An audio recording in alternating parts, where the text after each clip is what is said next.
Hey guys, welcome back. This is Courtney from Willow's Bloom, and today I'm doing the April forecast for Libra, Suns, and Rising.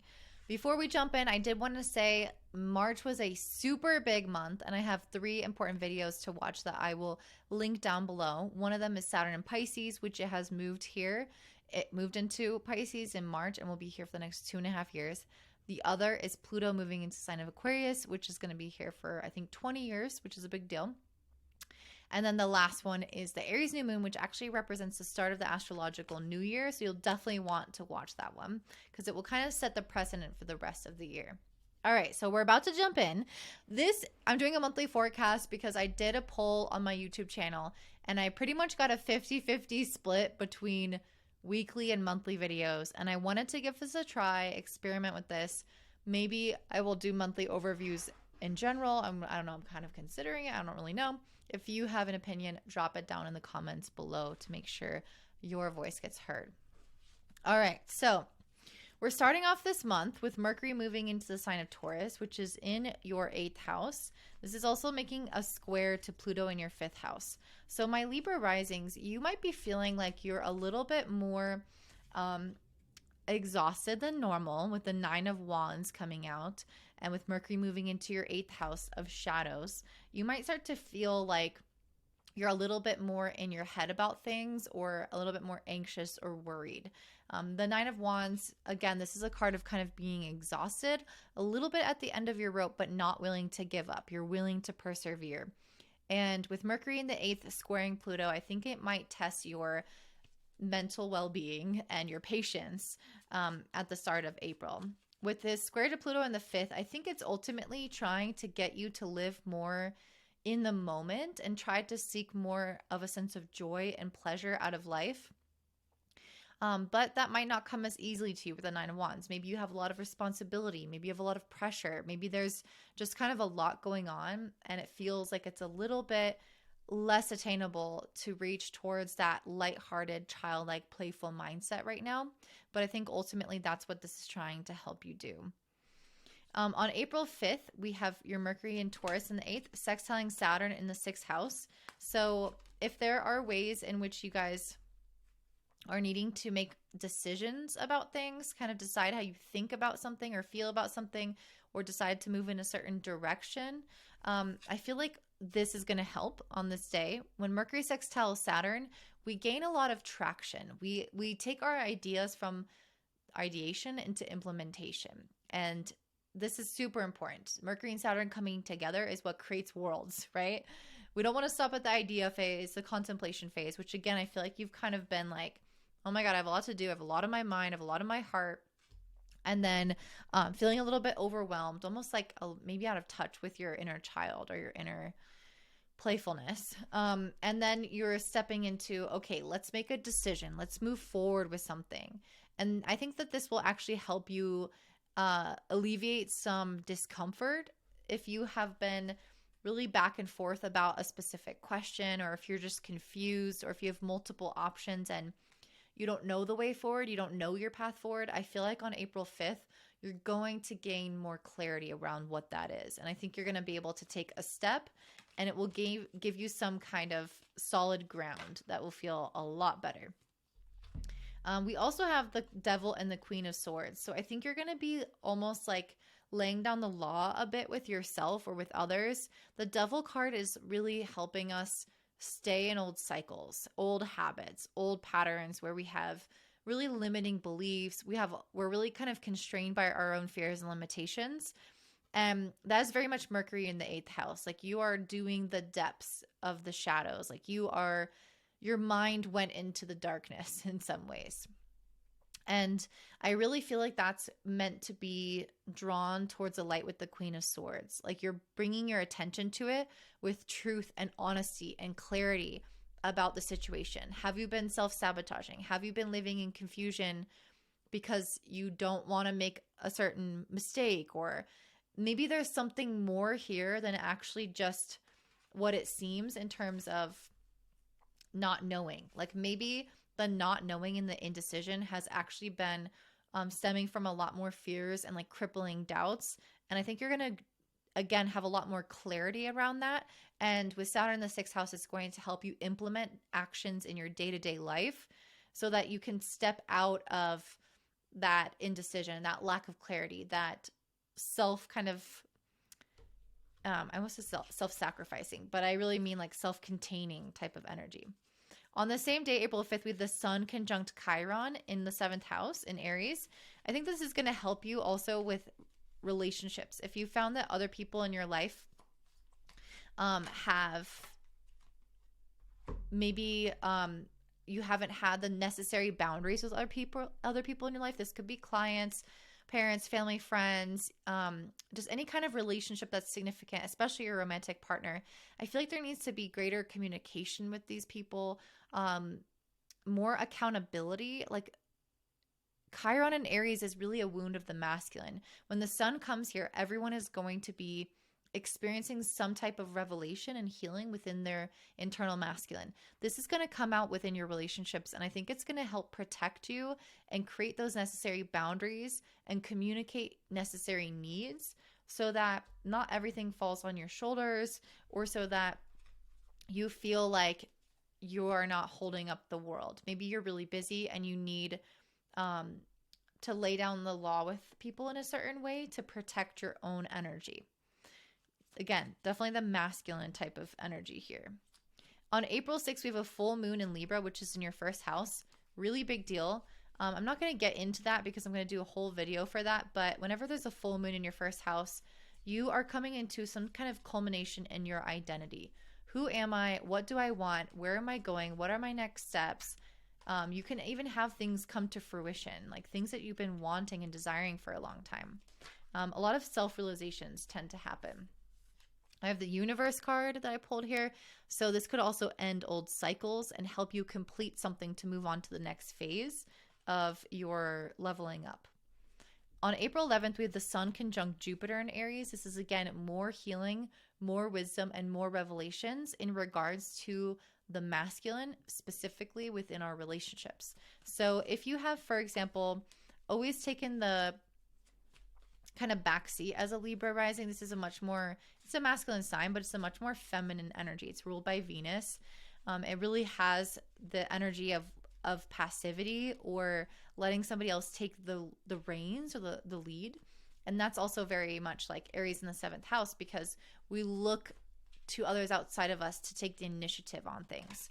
But I feel like when Jupiter conjuncts the Sun in Aries on the 11th, you guys are going to be taking the initiative yourself with this Knight of Wands. You guys are going to be driving the energy forward. Like, this is what I want. This is where I'm going.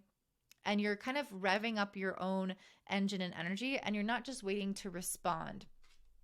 So if some of you are projectors, for example, I almost see you stepping into almost like a little bit more of a manifesting or generator type of human design, because I really feel like you're going to be self-initiated with the Sun Jupiter. Jupiter wants you to get started and get going.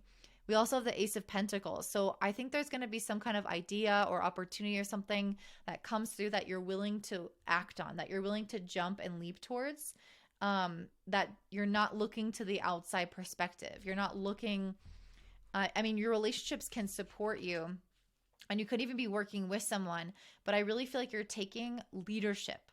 You're taking ownership. You're really like forthcoming. You're not like sitting back and waiting.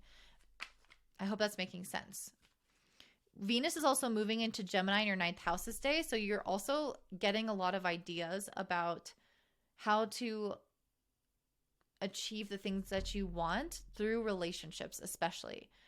So if you need other people to kind of fill in certain gaps for you, or if you are missing information that other people's wisdom could bring to you, then I see you like taking initiative to make that happen in your life. I also think that you're also going to just be feeling much more optimistic in general. And I think relationships are going to be a part of that optimism. Maybe you'll find people are like more supportive or following your lead in some capacity, and that could be really helpful for you. On the 14th, on April 14th, we have Venus in the ninth squaring Saturn on the 6th. So Venus is your planetary ruler. So moving into Gemini a few days before is going to make you feel like you're a little bit more busy in your head, communicative, like analyzing things. And then and it's going to make you probably feel a little bit more adventurous as well, moving into the ninth house. Like, what do I need to do to grow and expand, especially relationships? Like, who do I need to like have in my arena as a support system and lead us to a specific result? Do I need to learn something new, travel somewhere new, become something new in some capacity? And I feel like you're going to be a lot more open-minded to that. But on the 14th, when Venus squares Saturn, it might feel like it's a little bit more slowed down or harder in some way. We have the Page of Pentacles. So it's like maybe something that you are initiating or you are starting on your own. Maybe initially it's like doing really well and taking off with the Six of Wands and then the King of Wands. I really feel like your leadership is paying off in some capacity. But when Venus squares Saturn, there's usually some type of thing that's coming up for us that there's a little bit more heaviness around. So I really feel like you are going to be successful in something that you're endeavoring to do. Could be anything in your life. But I feel like you're going to get you're going to get the accolades, the rewards, the outcome that you're looking for. But when Venus squares Saturn, we typically feel like we are lacking the money or the support or something that we need in that moment of time to do our best. So on the 14th, you might kind of feel like that. You might feel a little bit more depressed. You might feel like a little bit more lackluster with this Five of Cups here. This is really somebody who's concentrating on the things that aren't working. So you might find that like something in your life is working really well, something's moving ahead, and then all of a sudden it doesn't, or something in your life is moving well and moving ahead, and then something else in your life is kind of like falling apart. Not falling apart, but just feeling like a little bit down or not working as easily. And when that happens, you might focus so much on what's not working. You might get stuck in your feelings and in your emotions. And it might bring you back with the Six of Cups to even elements of like your childhood or memories from the past. So it could literally, it doesn't even have to be anything going wrong. It could literally just be you in your own head, like something coming up from the past that's for some reason throwing you for an emotional loop a little bit. So I feel like things are working, at least in one area of your life, but there might be some elements of the past that kind of trips you up for a second there on the 14th, especially because Venus squaring Saturn. Saturn is a planet ruling time, ruling our past. Venus is your planetary ruler. So it's definitely going to affect you more than everybody else. So I do think you're going to feel that on that particular day.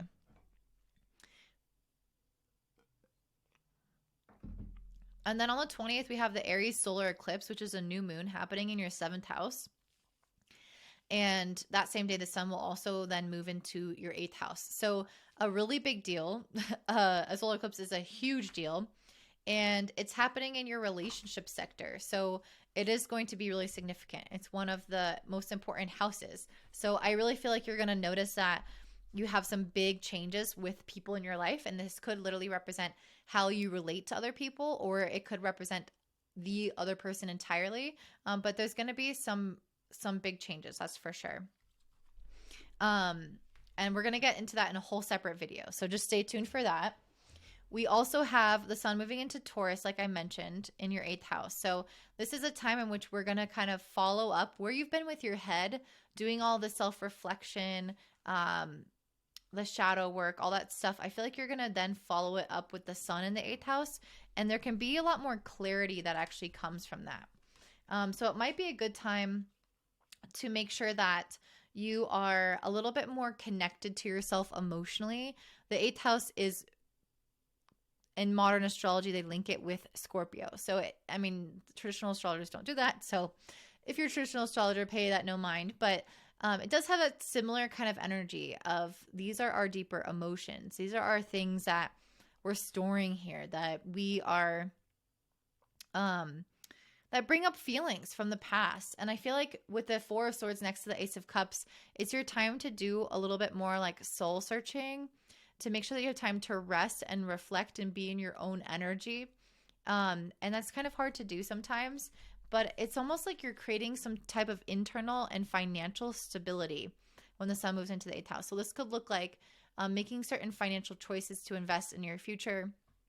This could look like getting a job, paying off debt. There's something where I feel like you're just creating more external stability, but it first has to come from internally, like resting.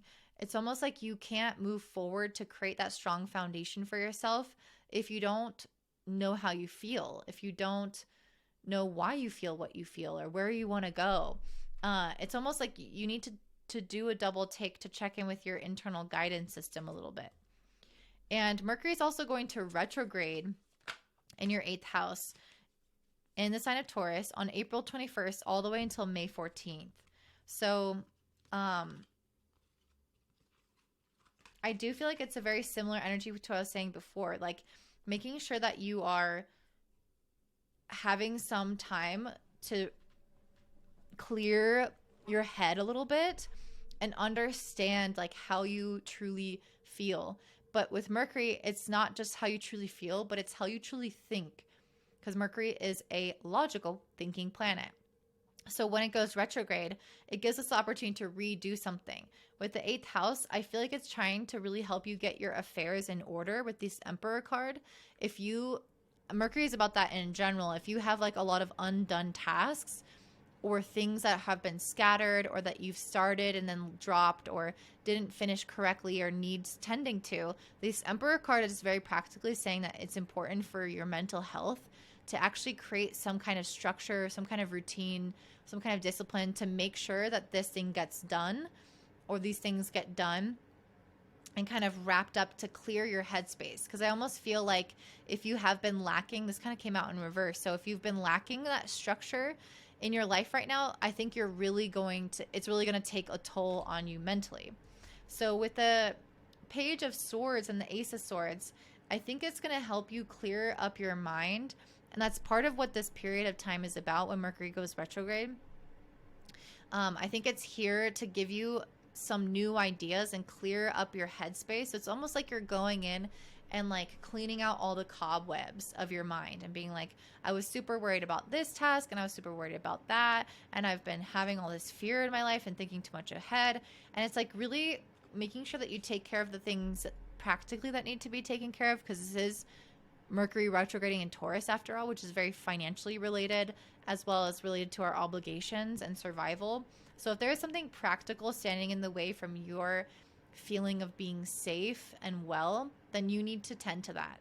And then after that, your mind you can start to focus on clearing up the thoughts in your mind that are not only, now that you're not focused on survival, but the ones that kind of, now that you have energy, start directing towards other worries, like things in the past or things that you said that day or da da da. It's like giving you a chance to make sure that you are more conscious in those thoughts, more aware of your thoughts, and not creating more fear. I feel like the biggest thing with Mercury in the eighth house is how are our thoughts leading us to a fear of the past repeating itself. And a lot of times we want to feel like we have some kind of control. And I feel like what you're going to realize with this Ace of Swords is the truth of the situation and what you have control of and what you don't. And there's going to be some element here of needing to surrender to the process of things in your life. And yeah, just kind of like accepting what you can, doing what you can for yourself, and then accepting what it is that you cannot change. Let me pull another card. Let me pull an oracle card about Mercury retrograding in your eighth. If you have like unpaid bills, taxes, debts, that's also a really important thing here. I pulled the Metamorphosis card. So this card is obviously about transformation, which the eighth house is as well. So your mind is going through this transformative process where right now it might be hyper fixated and worried and hyper vigilant, again, on the fears and what could go wrong. But I feel like this Metamorphosis card is telling us that you're going to go through a phase of finally kind of releasing some of that energy and stepping into a better energy of acceptance and surrender, while also having more control over the things that you do have control over, which is your mind, your energy, what you can do each day, for the most part. This says discovery through darkness, transcendence of the known, unearthing fear. That's exactly what I was saying. Nonconformity and breaking cycles. Let me just read what it says. Lupacho is the greatest protector of the sacred, and she's welcoming you in. Archetypally, this represents one of the faces of the dark goddess in her mighty splendor. The dark goddess's multifaceted, challenging belief systems, frailties, weaknesses, and testing our strength.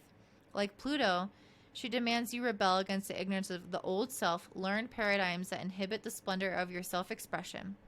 Her mighty darkness provides the tools to rebuild ourselves anew, triggering instant metamorphosis. Don't fear the unknown nature of mystery.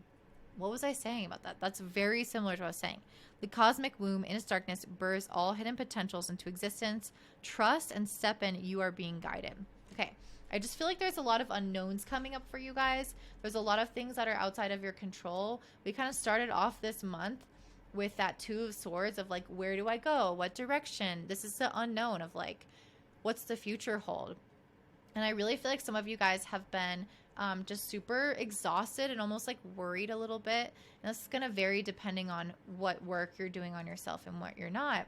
But I almost feel like you're making things a lot worse for yourself by anticipating and fearing things that are happening. And I think when Mercury goes retrograde, it's going to help you, again, try to release the grip of trying to figure it all out and have all of the ideas of what it's going to be like. With that Ace of Swords, it's like, let's actually, the awareness, the truth, the clarity actually comes from realizing I don't know. Realizing there's only so much I can know. There's only so much I can prevent. There's only so much I can anticipate. There's only so much I can do. And I feel like a lot of you guys this month are just going to be working a lot on your mindset and doing some major healing around that. So I have one more transit, and then I'm going to pull an advice card for the month of April. So the last transit is April 25th with the sun in Taurus in your 8th house, sextiling Saturn the 6th. And just to mention, these are not all of the transits of the month. They are just like the ones that called to me and that felt important. If you want a list of all the transits of the month and their energies, I do have a template on Notion, if you use Notion, where I went through and manually listed all of those out. And you can buy that on my website, willowsbloom.com. All right, sun sextiling Saturn. I generally really like this energy. I feel like it creates some level of stability that you guys need. And it's funny because I said that and I poured the Four of Pentacles. And this is absolutely a card of stability if there ever was one.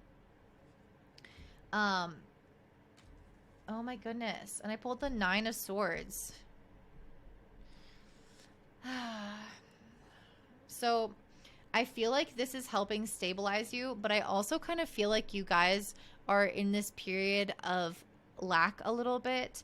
And again, just a little bit of worry. We have the Five of Swords, which I always take as like a worrisome card, or feeling like your life is kind of in conflict mode. Like you are not seeing eye to eye with somebody else in your life, or there are just situations that are causing this feeling of chaos and unruliness that feel like they are overwhelming you and giving you anxiety. After that, we have the Judgment and the Nine of Swords, which is almost like the Judgment card is often about making a big decision or having some type of awakening. And then we have the Nine of Swords, which is a card around like really worried and trapping ourselves into a certain mindset. So I feel like you might be coming. Let me pull a clarifier for this Judgment card actually before I start going to this. Clarifier for the Judgment. The Strength and the Page of Cups. So, okay. I feel like you guys are having some kind of emotional realization here.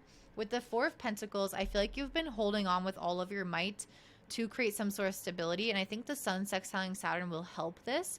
Will help you understand what you need to do next to feel really stable and secure within yourself and within your life.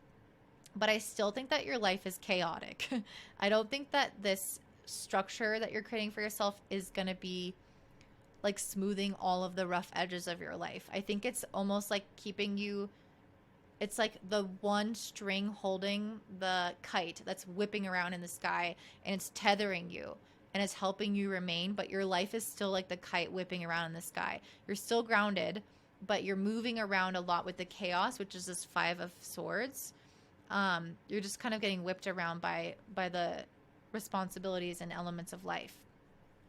With the Judgment and the Nine of Swords, though, I feel like this is you taking your power back in some ways. With the Strength and the Page of Cups as a describer of this, I think it's saying that you are finding some kind of emotional strength amongst this chaos, and you're realizing that your thoughts are contributing to this experience a lot more than they need to be. And I think the Sun sextiling Saturn is helping you create that stability for yourself, which is not having as much thinking and anxiety about the situation. Like, I really feel like you're going to manage your mind a lot better, which is already what I was saying before. But I think you'll even start to implement maybe even like literal practices in your day that will help kind of ground your energy, and create that stability. So that could look like meditating. That could look like a daily walk. That could look like eating differently, having specific bedtimes and wake up times. That could look like going to therapy or seeing a coach. That could look like getting a massage. So it's like literally doing something practical in your daily life and routine, to manage your mindset. This could also bring up sometimes stuff within our work that could bring up certain fears for them to be released. It's like, oh, I have all these work and responsibilities, and I have a fear around not doing it right, or not being good enough, or around this past thing happening again. And it's like we're learning how to create stability even in those situations, even if those things do happen again, and not getting worked up about them before they do. I'm hoping that makes sense. Let me pull an oracle cards. We have the shape shifting and the wounded healer. So I think that many of you guys are going through a Chiron experience, maybe some kind of Chiron transit where maybe you are a healer for other people, and this is just a big transformative month for you and your clients. You are having a solar eclipse in your 7th house and a full moon in your first. So this is a really big month for you in general. And so I think that you guys are going to be going through your own deeper healing this month, and you're going to be shape shifting. You're going to be becoming someone different as a result of this eclipse and this full moon happening this month. Let's see what the shapeshifter card says exactly. I just feel like a lot is changing for you guys, and that's part of why you're so anxious and anticipating the future, is because I feel like there's a lot of unknowns, and it might feel really scary, but you're really forming a new version of your identity in this process. So you just have to trust the process. Subconscious healing, synchronizing inner and outer worlds, shape-shifting, time travel, transcendence of illusion. The reverse of this is obsessive thinking, illusion, facade, addiction, self-abandonment, unable to grow, and stagnant. So that's the opposite of the energy that we're working towards. So the balanced side of Mitgreen, I don't know how to spell that or say that, represents the ability to shapeshift and adapt across realities. Like the dragonfly, this grants us the power to break through the illusionary facade we accept as reality. And we also got the devil card earlier, which means that you're stuck in your own like confines of a box of this is how it's going to be, and it's an illusion. It's not actually really a prison. Providing us the freedom from pain in order to break through limiting illusions. It helps us initiate subconscious healing from the trauma experienced from endless cycles of pain and suffering. That's very much 8th house energy. Finally getting rid of those, finally ending that cycle of pain and suffering. It invites you to seek out the parts of our habits that have gone unchanged, unnoticed, and stagnant. Ask yourself, have I tended to the changes I need to make? Don't get lost in the labyrinth of self-doubt. Break free from elusive belief systems that hold back your transformation. All right, so that's all I have for you. Before you hop off, I am offering ongoing coaching to a select number of clients. I think I'm going to be putting up a sales page for that in the coming months, maybe weeks if I get around to it sooner, but probably more months. And basically what I do is I look at your chart and I look at also what's happening in your daily life, of course, because that's the most relevant. And we kind of see what went wrong. I hate to say wrong, but what kind of you didn't have what you needed in certain developmental phases, and we'll spot that missing ingredient. And in our coaching, we will see how that's affecting your life today, and we will kind of reparent and work on that specific aspect so that you don't keep recreating these old patterns and cycles. If you find yourself stuck in the same pattern, you will become a different person because you'll look at these things differently and you'll behave differently. So if you're interested in receiving help like that, let me know at contact@willowspoon.com. Check out my website, send me an email, or comment down below and we can have a free chat. So thank you guys so much. I hope you enjoy this. Please don't forget to like, subscribe, and comment down below and share with your friends, and have a great day.